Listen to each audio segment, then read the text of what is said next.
So, David, you do admit that UFOs exist? Well, what does UFO mean? It means unidentified flying object. It's different than intelligent alien species from another country.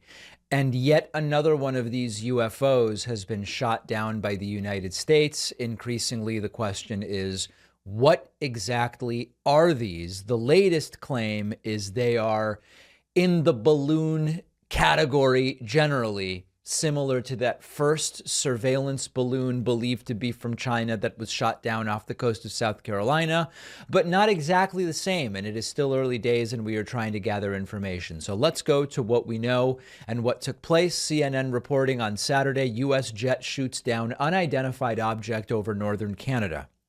Canadian Prime Minister Justin Trudeau said Saturday an unidentified object had been shot down by a U.S. fighter jet over Canadian airspace on his orders. I ordered the takedown of an unidentified object that violated Canadian airspace. NORAD command shot down the object over the Yukon. Canadian and U.S. aircraft were scrambled, and a U.S. F-22 successfully fired at the object. The object is being described as cylindrical and smaller than the suspected Chinese balloon shot down last weekend, according to Canadian Defense Minister Anina Anand. Later Saturday, the White House confirmed Trudeau and Joe Biden authorized the shootdown, and the Pentagon said the object was first spotted over Alaska on Friday evening. Immediately, questions about, was this the same thing or not? Was it in the category? Is balloon the right word? Here is what Senator Chuck Schumer said after being briefed by National Security Advisor Jake Sullivan.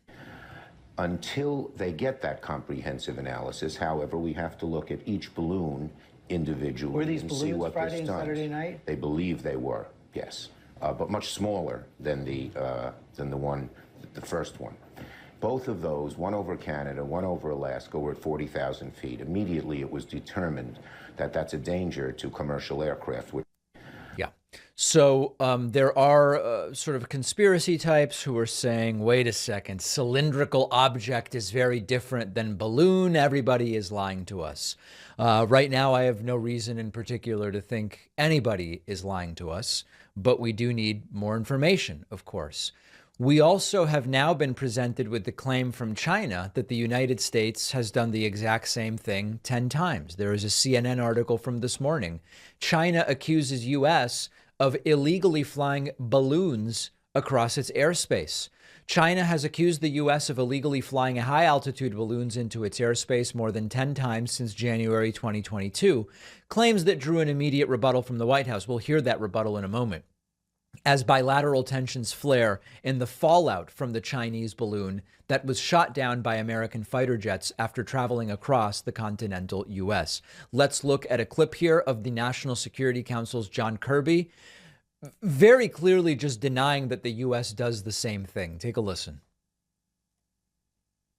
And I believe we have the clip here.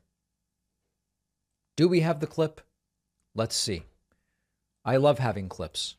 Beijing, just in the last hour or two, the foreign ministry there has accused the United States since the start of 2022 of flying balloons 10 different times over Chinese airspace. Can you respond to that accusation? Not true. Not doing it. Just absolutely not true. So the U.S., let me just push you a little further then. So the U.S. is not using these balloons technologies at all over China? That is right. We are not flying balloons over China. That is absolutely true. Now, understand, whenever such a statement is made, in colloquial language, we would say this is a complete denial.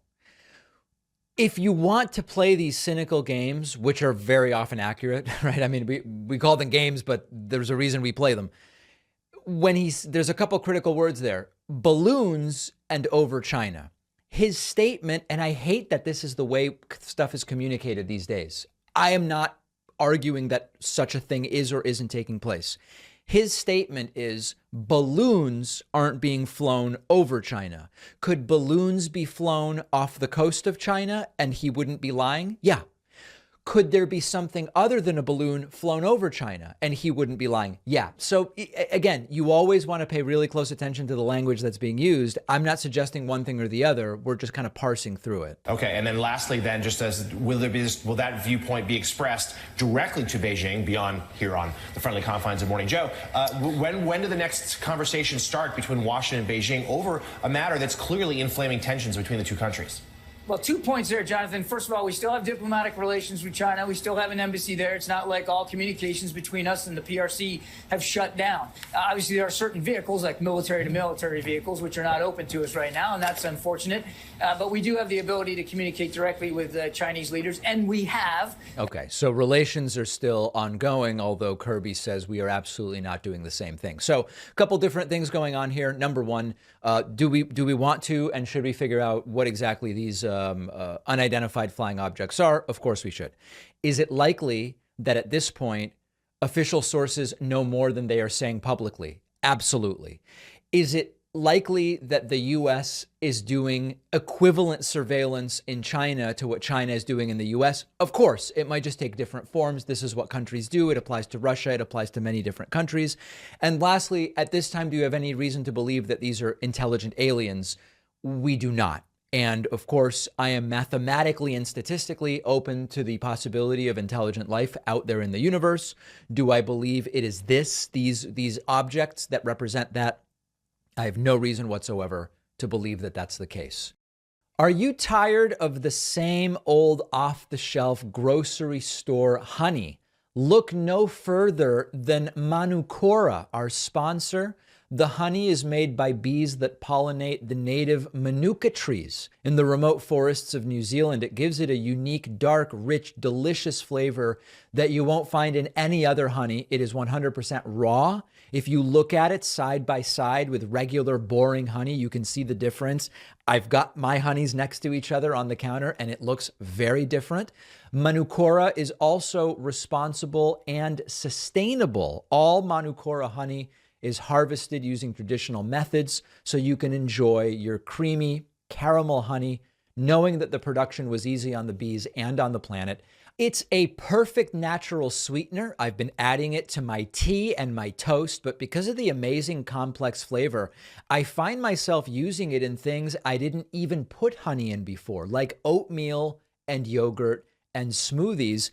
I have to admit, my girlfriend once caught me tasting Manuka honey right off the spoon because it's that good. It really stands out from everyday honey. So don't settle for the ordinary honey when you can enjoy the unique, delicious flavor of Manukora.